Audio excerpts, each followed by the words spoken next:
हाय, क्या कोई ऐसी भी पैंडेमिक आ सकती है क्या जो कोविड-19 से भी ज़्यादा खतरनाक हो, जिसमें मिलियंस ऑफ लाइफ डेथ होने का बहुत ज़्यादा खतरा हो? जी हाँ दोस्तों, जिसको WHO ने top 10 threats of global health बताया है। जी हाँ दोस्तों, आज हम लोग बात करने वाले हैं एंटीबायोटिक रेजिस्टेंस क्या होता है, क्या एक्चुअली में नेक्स्ट पैंडेमिक है कि नहीं, और मैं ऐसे ही बोल रहा हूँ। चलिए आज इसको पूरे डिटेल से समझते हैं मेरे इस प्यारे से वीडियो में। Hi, I am Narendra, welcome to my first video. आज हम लोग बात करते हैं एंटीबायोटिक रेजिस्टेंस के बारे में, क्या होता है, कैसे बचें, क्या ये नेक्स्ट पैंडेमिक है कि नहीं है, क्या सच में इससे बचा जा सकता है कि नहीं, ये भी जानते हैं। हम लोग एंटीबायोटिक रेजिस्टेंस के बारे में बात करें उससे पहले हम लोग जानते हैं एंटीबायोटिक्स क्या होती हैं, क्योंकि फिर उसको समझने में बहुत आसानी होगी। चलिए, तो एंटीबायोटिक क्या होती है, मैं एक मेडिसिन के टर्म में बोलूँगा कि एंटीबायोटिक एक मेडिसिन होगी जो कि प्रिवेंट कर रहा होगा growth of bacterias, growth of negative bacterias जो एक्चुअली हम लोग के शरीर में उत्पन्न हो जाते हैं। तो क्या करता है, बिहाइंड द सीन क्या होती है कि जब भी हम लोग एक टैबलेट लेते हैं अपने शरीर में जाती है और जितने भी बैक्टीरियाज होते हैं उनके एक्टिव केमिकल्स, इसके एक्टिव केमिकल्स जाके वर्क करते हैं और उनको जाके डायरेक्टली किल करते हैं। पर सपोज करिए कि जो आपका एंटीबायोटिक है, जब आप उसको अपने बॉडी के अंदर ले रहे हो तो आपने कभी देखा है ये बहुत जल्दी से फैलता है आपके शरीर में, बहुत जल्दी से मिलियंस ऑफ बैक्टीरियाज अपने आप को फैला देते हैं। तो फ्लूस बहुत ज़्यादा बढ़ जाता है एक ही 2 दिन के अंदर, अगर आप एंटीबैक्टीरियल ड्रग नहीं लेते हो तो वो क्या करते हैं, प्रिवेंट करते हैं बैक्टीरिया से। सपोज करो आपको छोटा सा भी कट लग जाए, एक छोटी सी सर्जरी हुई हो आपकी और उसमें बैक्टीरियल इन्फेक्शन हो जाए और वो बैक्टीरियल इन्फेक्शन आपका एक लाइफ थ्रेटनिंग कॉज बन जाए, तो या फिर कोई भी आपका एक ट्रांसप्लांट हो गया, एक ऑर्गन ट्रांसप्लांट होते हैं और ये पॉसिबल ही नहीं हो पाए क्योंकि आपके में एंटीबायोटिक्स बन ही नहीं पा रही है। जी हाँ, तब ये लाइफ थ्रेटनिंग कॉज बन सकता है। तो चलिए अब जानते हैं एंटीबायोटिक रेजिस्टेंस क्या होती है। तो जब आप कोई एंटीबायोटिक लेते हो तो जाके शरीर में प्रिवेंट कर रहा है बैक्टीरियाज को रोकने में। पर सपोज करो जब आप ये एरिथ्रोमाइसिन की एक गोली लिए, एक मेडिसिन लिए, और वो मेडिसिन को वो जो आपका एक बैक्टीरिया जो आराम से चिल मार के आपके घर में रह रहा है, उसको ये पहले से ही पता हो कि भाई ये इसको तो मेरे को पता है कैसे रोकना है इसको, तो उसने पहले एक हेलमेट पहन के, एक कवच पहन के पहले ही बैठ गया कि भाई आजा लड़ ले मेरे से। अब आपका जो एंटीबायोटिक है वो उसके खिलाफ काम नहीं कर रहा। बिल्कुल हो सकता है दोस्तों, आपका वो एंटीबायोटिक उसके खिलाफ काम ही नहीं कर पा रहा। इस टाइम पे आप क्या करते हो, चलो नहीं काम किया, ओवरडोज लेता हूँ, चलो दूसरा ओवरडोज, तीसरा ओवरडोज, ऐसे करके 3-4 ओवरडोज ले लिए और बाद में जाके आपके एंटीबायोटिक एक्चुअली में काम कर गई। पर उसमें से भी कुछ हो सकता है एक भी बैक्टीरिया अगर उसको रजिस्ट कर पाए और उसने अपने आप को म्यूटेट करके एक रेजिस्टेंस पैदा कर लिया आपके उस नए ओवरडोज के खिलाफ, तो जी हाँ, इसी पर्टिकुलर प्रोसेस को बोलते हैं एंटीबायोटिक रेजिस्टेंस। कि आपका जो बैक्टीरिया है वो एक रेजिस्टेंस पैदा कर ले रहा है आपके एंटीबायोटिक के खिलाफ, तो this is called antibiotic resistance. होता है, बिल्कुल होता है दोस्तों, और ये एक लाइफ थ्रेटनिंग कॉज भी बन सकता है अगर सारे वर्ल्ड में ऐसा ही हो गया तो पक्का एक लाइफ थ्रेटनिंग कॉज बन जाएगा और मिलियंस ऑफ लाइफ्स की डेथ हो जाएंगी। In terms of organ transplant नहीं हो पा रहा है भाई, सर्जरी भी नहीं हो पा रही क्योंकि एंटीबायोटिक रेजिस्टेंस बन चुका है इसकी बॉडी में इतना कि अब कोई एंटीबायोटिक काम ही नहीं कर रही है, कोई एंटीबायोटिक नहीं काम कर रही है। बिल्कुल हो सकता है मिलियंस ऑफ लाइफ जाएगी इन इंडिया, क्योंकि इंडिया में हम लोगों ने ओवर पॉपुलेटेड है। यहाँ के हेल्थ सेक्टर का सभी लोग जानते हैं क्या कंडीशन है, कोविड में सभी ने देखा है, तो इसको बोलते हैं एंटीबायोटिक रेजिस्टेंस। चलिए इसको डिटेल से समझते हैं। तो ऑर्गेनाइजेशन की तरफ से एक डेटा पब्लिश हुआ 2019 के, मैं एक डेटा की बात बताता हूँ जिसमें 1.27 मिलियंस ऑफ डेथ हुए थे एंटीबायोटिक रेजिस्टेंस की वजह से। अगर ऐसा ही चलता रहा तो 2050 तक ये आंकड़ा 10 मिलियंस हो सकता है, जो कि बहुत ही बड़ा है। फिर एक संस्था है यूएन में, United Nation Environmental Programme, UNEP की मैं बात करता हूँ, तो उसने एक डेटा पब्लिश किया था जो ये बोलता है कि अगर ऐसा ही चलता रहे, MR के बारे में अगर लोग जागरूक नहीं हुए तो 3.4 trillions of economy per year globally नुकसान हो रहा होगा और हर 10 साल में 24 मिलियंस लोग गरीबी रेखा के नीचे आ जाएंगे। तो आप समझ सकते हो कि इकोनॉमिकली भी ये बहुत ज़्यादा इम्पैक्ट करने वाला है, खासकर इंडिया में। इंडिया में हम लोग जानते हैं हम लोग कहाँ लाई करते हैं इन दी टर्म्स ऑफ हेल्थ, कोई बात नहीं कर रहा है। यूएनईपी की मैं बात कर रहा हूँ, उसने एक डेटा भी पब्लिश किया था कि approx 258 reverse in the world, खासकर अफ्रीका के जो रिवर्स हैं वो पॉल्यूटेड हो चुके हैं, जिसमें एक्टिव फार्मास्यूटिकल केमिकल्स जा चुके हैं। और जब वो आप ले रहे हो अपनी बॉडी में तो वो भी आपको एक तरीके से कंटेमिनेटेड, जब आप वाटर लेते हो तो वो भी बहुत बड़ा कारण है एंटीबायोटिक रेजिस्टेंस का। और वो ये भी बोलते हैं कि इसमें लैक ऑफ क्लीन वाटर, मतलब प्रॉब्लम ये है कि लोगों को क्लीन वाटर, शुद्ध जल नहीं मिल रहा है, जिसकी वजह से एंटीमाइक्रोबियल रेजिस्टेंस बहुत तेजी से फैल रहा है। और कुछ फार्मास्यूटिकल इंडस्ट्रीज हैं जो अपने कंटेमिनेटेड वाटर्स को डायरेक्टली उसमें ट्रांसफर कर रहे हैं। जो एंटीबायोटिक्स हैं वो डायरेक्टली वाटर में सप्लाई हो जा रहे हैं और वो वाटर के थ्रू हम लोग के अंदर जा रहे हैं और वो फिर से रेजिस्टेंस को पैदा करना, और इस तरीके से पूरी साइकिल चल रही है। तो एंटीबायोटिक रेजिस्टेंस की पूरी एक साइकिल चल रही है जो घूम फिर के हम लोग के पास आ रही है। एक छोटा सा एग्जांपल और बोलता हूँ कि हम लोगों ने फार्मिंग में बहुत ही अच्छा ग्रो किया है इंडिया में, पर मैं फार्मिंग की बात करूँ, यहाँ पर हम लोगों ने बहुत ज़्यादा एंटीबायोटिक्स का यूज़ करना चालू किया है।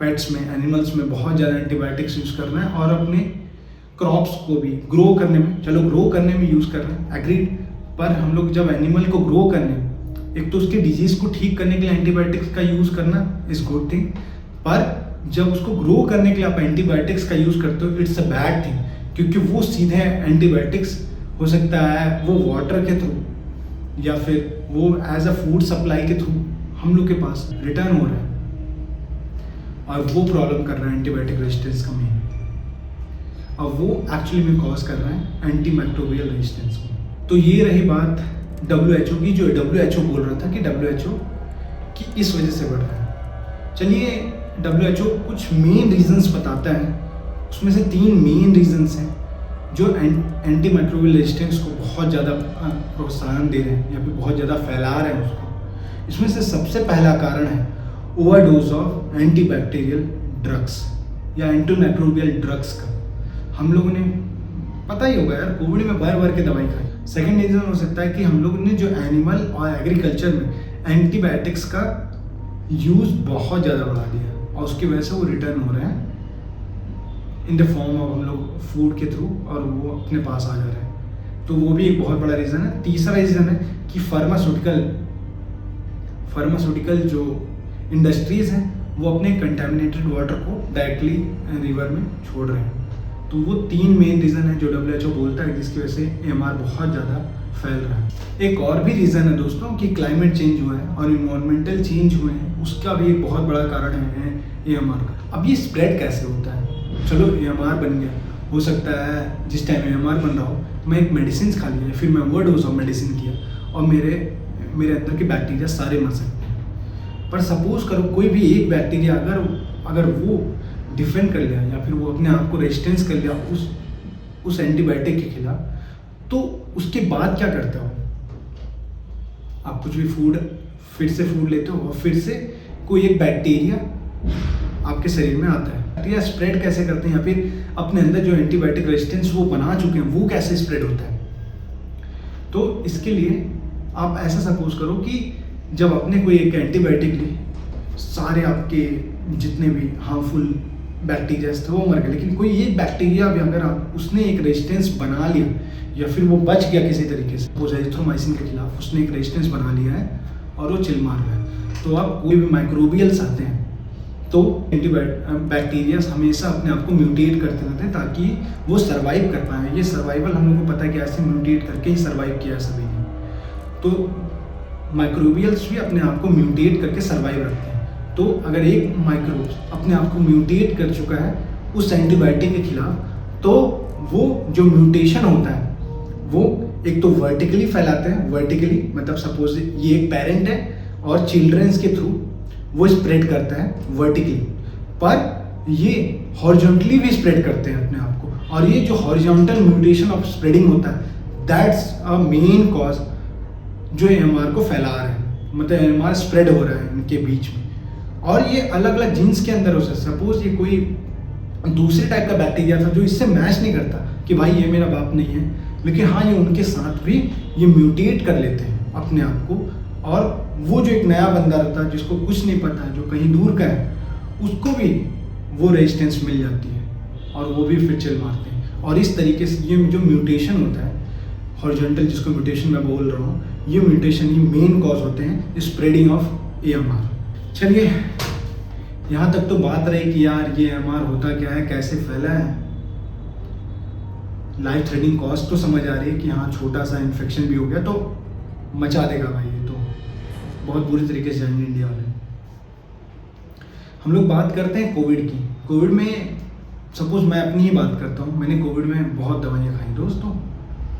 सभी को पता है यार कोविड ऐसी सिचुएशन थी जिस टाइम पे आपको दवाई लेनी ही थी, और जाते सब मेडिसिन में आराम से आपको मेडिसिन में एंटीबैक्टीरियल दवाई मिल जाती है, सॉरी एंटीबायोटिक दवाई आराम से मिल जाती है, बुखार की दवाई ऐसे मिल जाती है विदाउट एनी प्रिस्क्रिप्शन। ठीक है, क्या मैंने भी दवाई खाई, आराम से जी रहा हूँ। पर क्या होगा अगर ये एंटीबायोटिक रेजिस्टेंस मेरे अंदर ही बन चुका होता। अभी अगर मेरे को कोई भी छोटा सा भी कफ हो गया, फिर छोटा सा, और कल को मैं इसके ओवरडोज लेने के बाद भी हो सकता है वो बैक्टीरिया इसके खिलाफ भी एएमआर बना लें, तो फिर भाई ये लाइफ थ्रेटनिंग कॉज है मेरे लिए। कल को मेरे को छोटा सा भी कट लग गया, वहाँ पे इन्फेक्शन हो गया, मेरे को बैक्टीरियल इन्फेक्शन, तो पक्का ये लाइफ थ्रेटनिंग कॉज बन सकता है मेरे लिए।